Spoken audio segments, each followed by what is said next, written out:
Ladies and gentlemen, please give a big ICE Week welcome to Bonny Shapira, event leader from Cisco Live EMEA. Thank you, Peter, and thank you for joining us for this keynote on day one of the ICE Day conference. First time we're doing it digital, first time for me to be part of this conference. I'm happy to be here with you. Actually, I'm honored. Thank you, Anita and the team, for giving me the opportunity. My name is Bonny Shapira. I'm from Cisco. I live in Israel, and we're actually filming this in Israel 2 weeks before you get to see it. And for the last 8 years, I've been involved with the wonderful world of events, corporate conferences, specifically in Cisco, specifically involved with Cisco Live. And for the last 6 years, I've been leading this event, which has been a great honor and a great experience for me. The title of this session today is Cisco Live EMEA, Past, Present, and Future.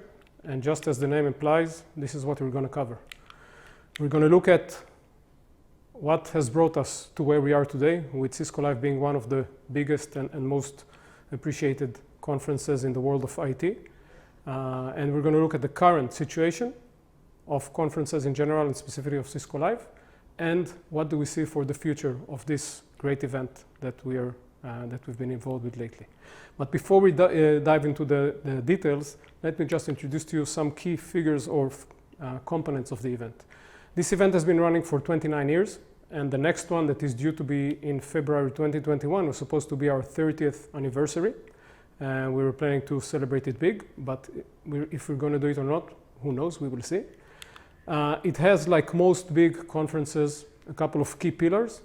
One of them being a big exhibition with more than 100 exhibitors, including a big exhibition from Cisco, an opening keynote and a closing keynote from our leaders, and some cool and interesting and inspiring guest keynotes. We have a big party, and I think the most important and biggest pillar of all is the educational piece. We have loads of sessions, hands-on experiences, and networking opportunities for our customers and partners, as well as our employees, to get engaged with.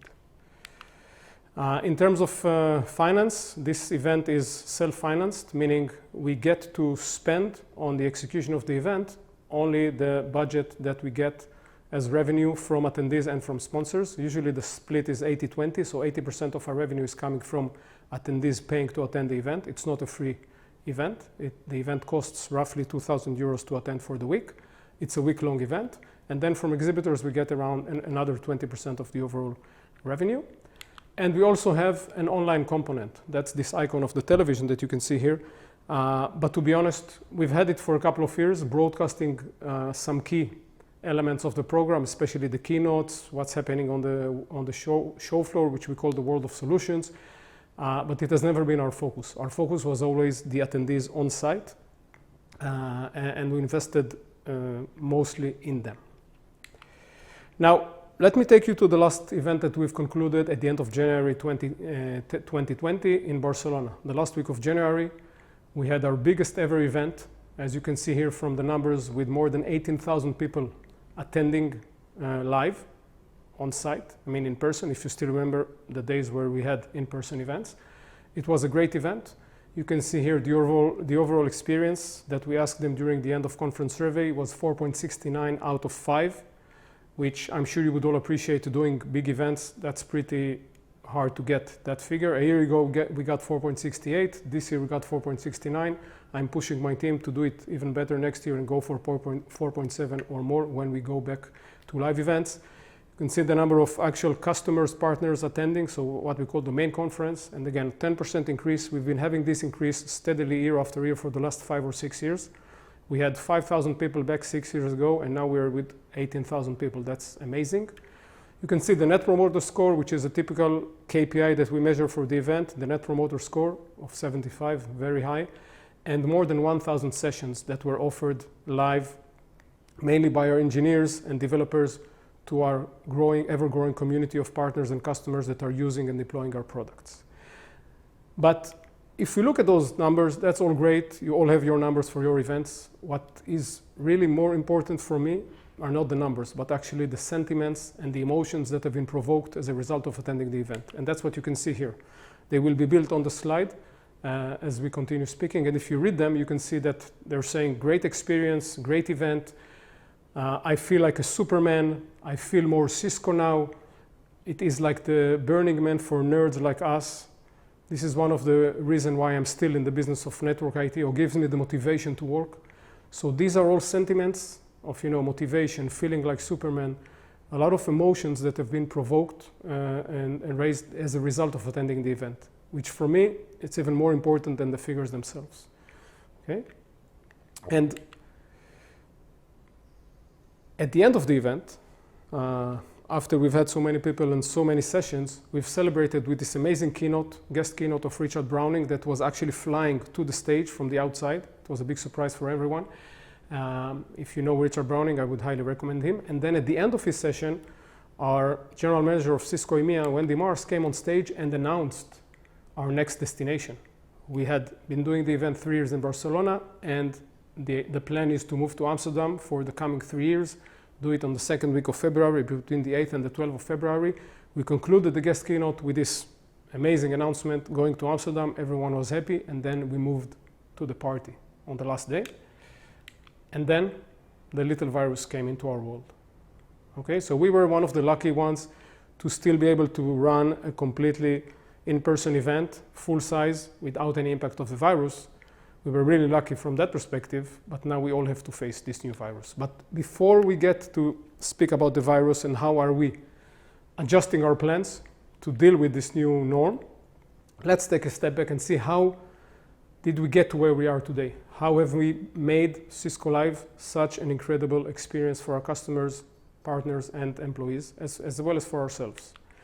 And it's pretty basic. In my background, I'm an engineer, so I still have some attraction to numbers and formulas. So I've crafted this very basic formula a couple of years ago, which still serves today, and it basically explains why we are doing Cisco Live. And it's very basic. It's E plus E plus E equals L.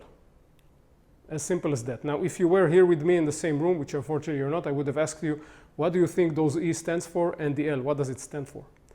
If you can guess, I will give you maybe 10 seconds to think about it for a second, but then I will reveal the answer to you. It's basically education, experiences, and engagement.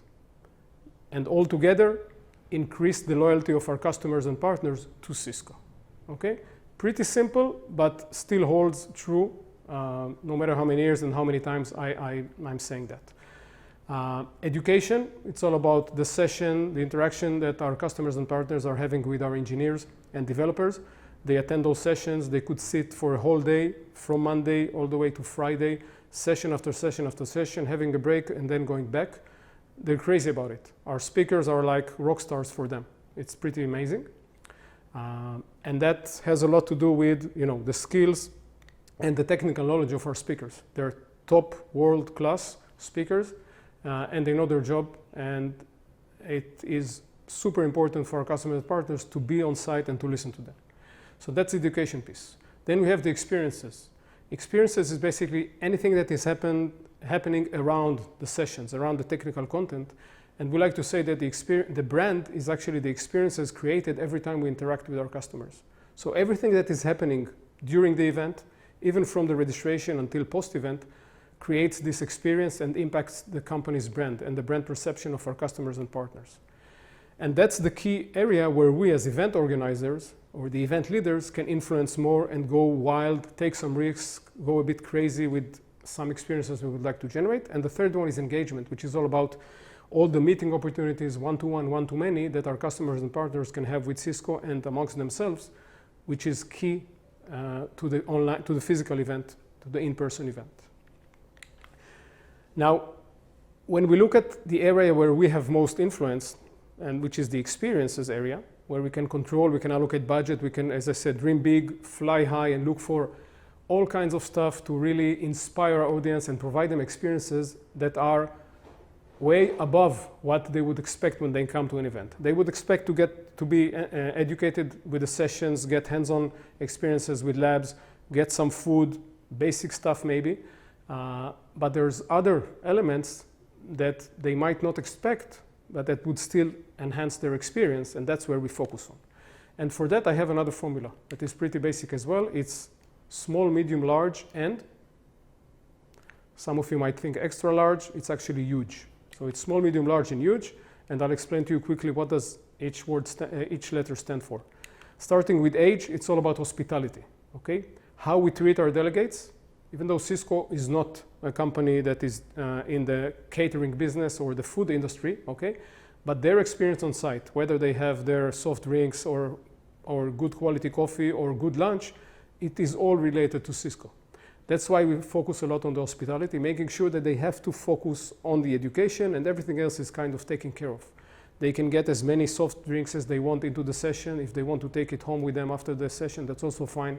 We will not be picky about that. Even to the level of the feedback that some people gave me, that they say that's like wedding service, what you have here, which I heard last year from one of my colleagues. That was like music to my ear. The second one is all about L, which is listen and learn. That means we always listen to our customers and partners, to the participants of the event, because we don't know better than they do. We might think that we know everything, but they're actually our customers, right? And we have to listen to them. So whenever we try out something new, no matter what it is, it's a new concept of a breakout or a new style of serving lunch, whatever it is, we will listen to their feedback. And if it's not working, we will make sure we fix it for the next time or even the next day if possible, okay? And we've had some great experiences from our customers saying, hey, you actually listen. Last year we said, we need Coca-Cola. Okay, you brought Coca-Cola. Or the food didn't work, you changed the concept. We're always constantly listening to what they have to say, to their feedback in real time or post-event, and we quickly adjust. Okay, that's a key area. The M stands for meaningful. So whatever we do in terms of the experiences or the activations, it has to be relevant to our specific audience, whether it's the delegate bag that they get or the t-shirt that we produce to them. It has to be relevant for them so that they feel, okay, this is something that resonates with me, that I would like to take an extra step or do some extra work to win, let's say, this prize, to fill a survey, to get the bag or the t-shirt, what have you. And we wouldn't do things, let's say, for a technical audience that doesn't speak to their interests. And the last one, which is the small s, but it's actually a very important one, is the surprise factor. And that to me is the key. Okay, these are the things that you would not expect to find in the event, but that we have started investing quite a lot of money and time and effort in delivering those surprise moments or surprise elements of the event to make the experience even better and bigger for them. And I will share with you a couple of examples for the surprise factor. This is one of them that we did this year. So in January 2020 in Barcelona, we called it the forest. It was actually mimicking or copying like a real forest feeling. And it had a lot of semi-private meeting spaces that were meant to be for ad hoc meetings. It was fully utilized through the entire week. That was in addition to the proper meeting rooms that we had, and it was a new area that we've invested in. But it was very important to generate this unique feeling. They went in, they were all, wow, very impressed with how it looked and felt. That was one of the surprise area. Another one was this rain wall that we did last year as well. I have examples from previous years that I can share with you later on if you would like to hear about it more. We wanted to find a way to represent one of Cisco's goals for 2025, which is to impact the life of 1 billion people. Okay, and one way to do it was through drops of water. Okay, so with George P. Johnson, which is our event agency that we've been working with for many years now, we've created this concept of a rain wall. And in the middle of the rain wall, we had 5 projectors where people would walk in with umbrellas, and the projectors would project on the inside of the umbrella one of the corporate social responsibility stories of Cisco. It was very powerful. You can see here a short video of how it actually was during the build, where we were projecting specific text or even pictures on the rain wall itself. You can see here the example. It was very, very successful. And again, something you would not expect to see at a Cisco Live event, but it added this level of glamour or surprise and excitement to the overall feeling of the event. What else did we have? We had some social impact activities. I'll go through it very quickly, like Build a Bike, the rain wall that we mentioned, Impact Theater, where we actually offered sessions on sleep, on relaxation, all kinds of stuff completely not related to Cisco, to the technology. But these sessions were full. People were so eager to get also, mindfulness and this kind of stuff. That was really great to see, and we did it for the first time. And we also had a makerspace place where we offered people to use old, before we recycle Cisco devices and electricity gadget or equipment to build some sculpture and use their creativity. with that area. It was very successful as well. And on top of that, we used, for the first time actually in a sustainable way, we tried to make sure that a lot of the activations that we've built for this event we will be able to reuse or repurpose for other events in the future. And you can see here some examples like the autonomous maze, the grid, the AI centimeter, the recommendation area in the world of solutions, as well as the rain wall, where we now have a virtual version of that you can use with virtual reality glasses and experience it in a virtual way.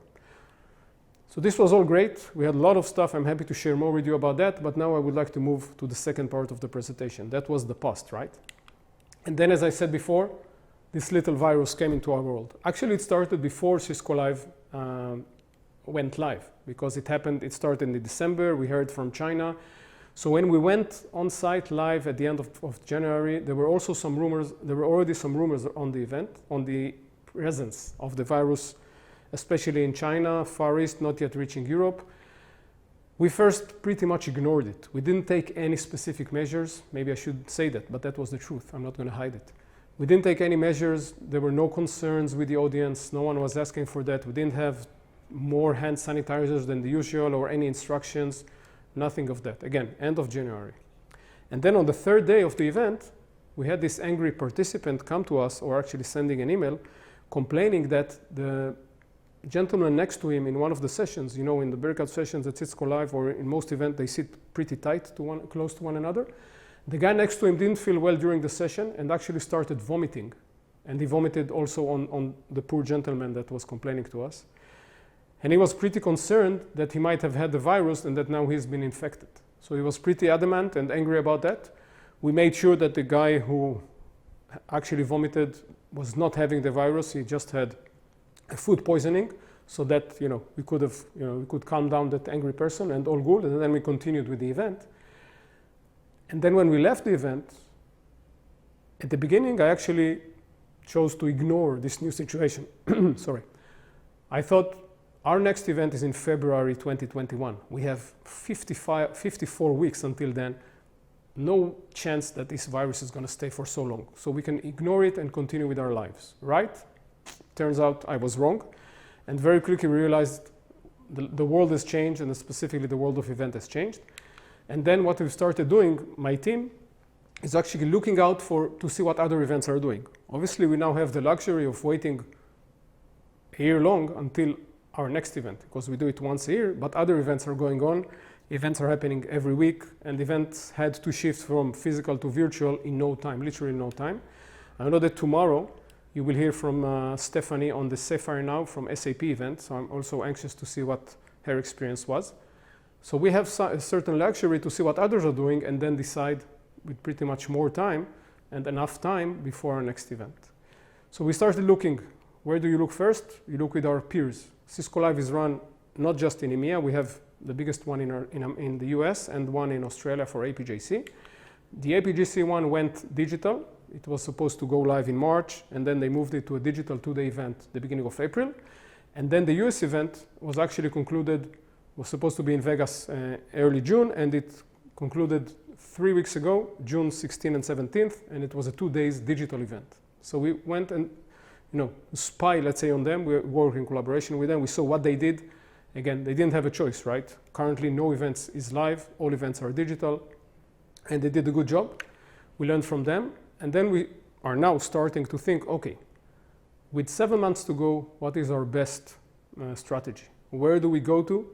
How do we change our story while we're still, driving the car, right? Or steering the direction of the ship while it is cruising, because, you can't stop planning for the events, right? We had plans to go live. We thought we were going to go for a site visit because, again, we're moving for the first time to the RAI. We thought we were going to go for a site visit at the end of March. That got canceled. We had a second site visit planned for early May. That obviously got canceled as well. And now what? We realize we might also need to consider going digital, even though if the event is in February. We can't wait until January to decide, obviously, because there's a lot of financial commitments and preparations. We need to decide very soon. And when we look at how do we decide it, we need to make sure that we still tap into the heart and minds of our customers, partners, as well as our stakeholders in Cisco. And we need to make sure that whatever we do, we hit the target, meaning we answer the expectations of our customers, partners, the people who've always been attending Cisco Live and enable us to be where we are, as well as our stakeholders, which give us the freedom to run this event so successfully for so many years. How do we do that? Where do we start? We start with considering all options. And all options, maybe it's not all options, but we saw 3 main options for how to run the event in February, given what we know today and the uncertainties that are in front of us. Since we have 7 months to go, again, the most safe option would be let's go 100% digital, pivot to a virtual event, no physical event, forget about the RAI for this year, postpone it by another year. That's to a certain extent what I call play it safe, right? I'm not saying it's easy, it's easier, but it is safer because it's low risk, no one can get the virus, you keep everyone safe, but again, will it be the case in 7 months? No one knows. The other option is let's postpone the event.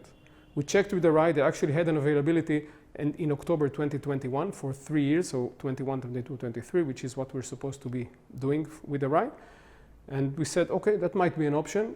Let's just postpone the event, let others deal with the virus and be the first one to go live, and we'll wait until the virus is over, there's a vaccine, people are back to a certain normality, and we'll do the event physical in person then.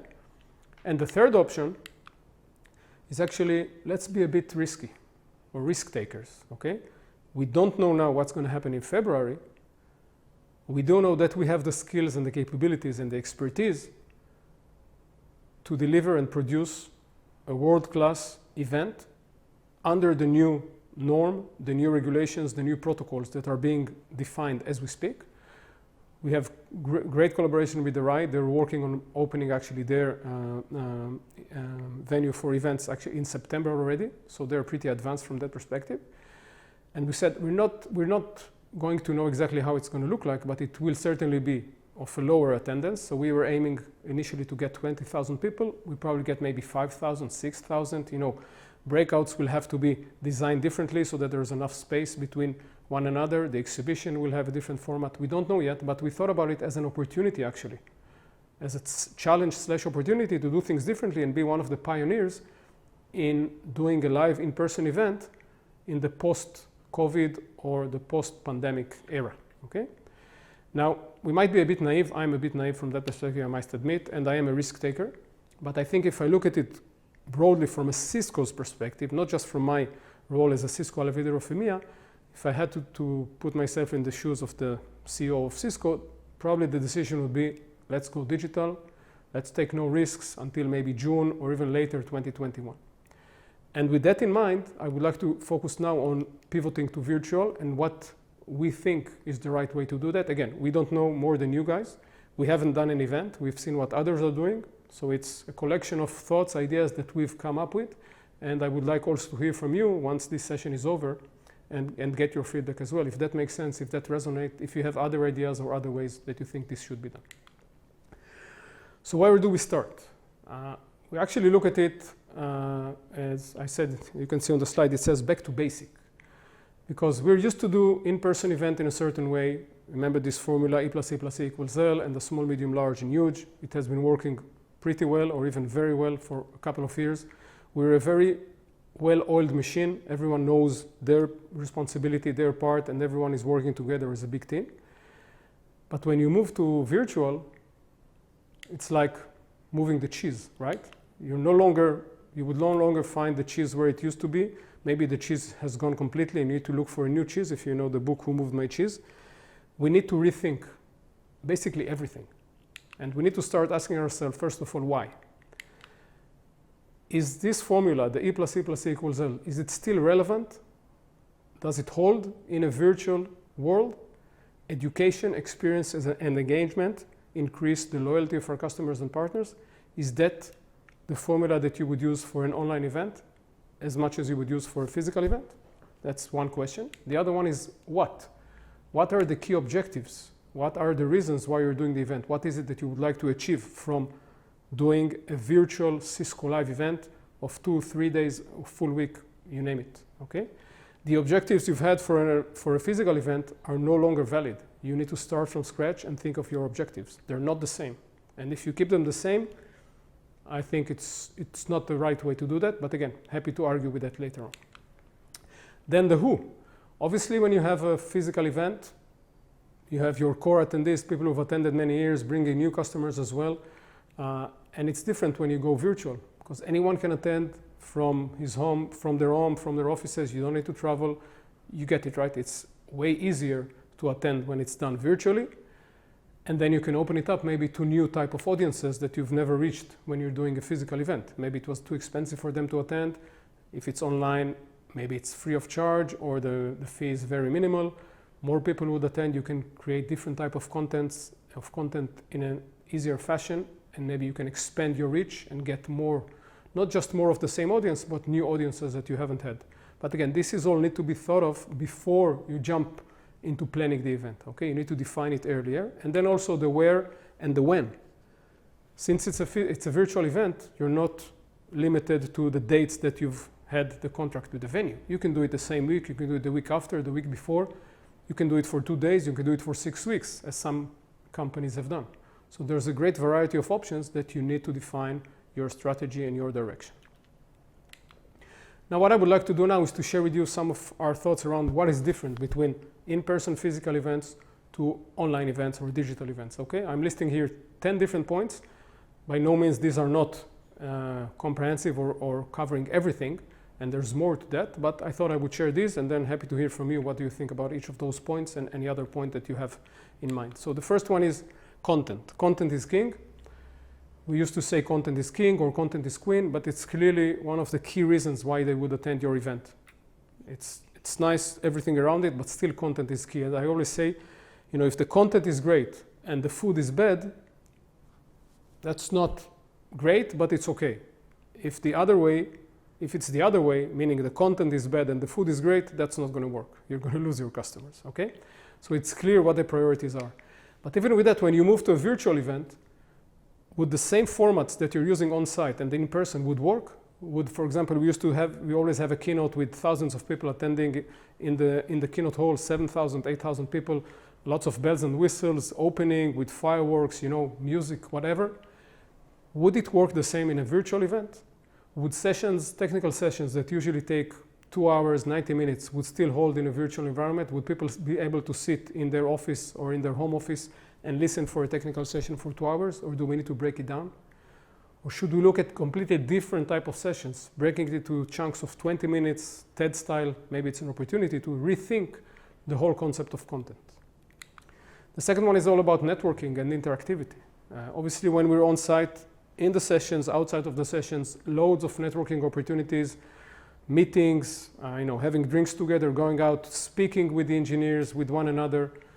That's one of the key reasons why they come for an in-person event rather than staying at home. How do you, and I wouldn't say copy that because you can't copy that, but how do you generate some sort of networking and this sentiment of community in an online experience, okay? I don't have the answers. I'm just raising now the questions or the differences that we need to take care of, right? And I think this one is a key. It's not enough just to put the list of the attendees and expect them to connect between one another. You need to do more than that. And I have some examples to share later on. Then it's the scale, and I think I mentioned it earlier. Obviously, once you go digital, the sky is the limit. Actually, there's no limit because you can scale as much as you can, as much as the servers can handle in terms of the traffic and the number of attendees who would log in. So for example, for both APJC and the US Cisco Live events that went digital, each one had more than 5 times registrations for the online event compared to the previous physical event. And a lot of people, logged in or watched some of the sessions online. So scale is a great difference. You need to take it into account, first of all, whatever platform you use, just to make sure that the platform can handle the amount of people that might want to join your sessions, your conference, and watch it, so that they get a great experience, even though they come by the masses. And it's all about the cost. Obviously, going virtual, there are some cost benefits. You don't have to pay for the venue. There's almost no production. No need to take care about hospitality, catering, flights, you name it. Okay, so the cost goes down. But if you think about our event, if you remember what I mentioned at the beginning, we're self-funded. So we spend on the event, on the production and execution of the event, only the money that we get, the revenue that we get from attendees and from exhibitors. But if we don't charge for attending a virtual event, and if we don't have any exhibitors to pay for sponsorship, we need to look for some other source of revenue to be able to go ahead with the event, right? And that's a key area for us to look at. We don't know exactly what we're going to do. We're looking at different sponsorship opportunities. Hopefully we can do that, but we're not there yet. Next one is all about data. Obviously, when you're on site, people are being scanned all the time when they go into the session, when they leave the session, when they visit a demo. Sometimes they get scanned too many times. It's a bit intrusive, but nowadays there are technologies to do it in an unintrusive way. You collect a lot of data about the attendees, which is not exactly the case in an online event, unless you have the right technology in place, okay? But if you allow anyone to attend, can you really measure who attended what session, who watched what session, and how long was he really or she was really attending the session?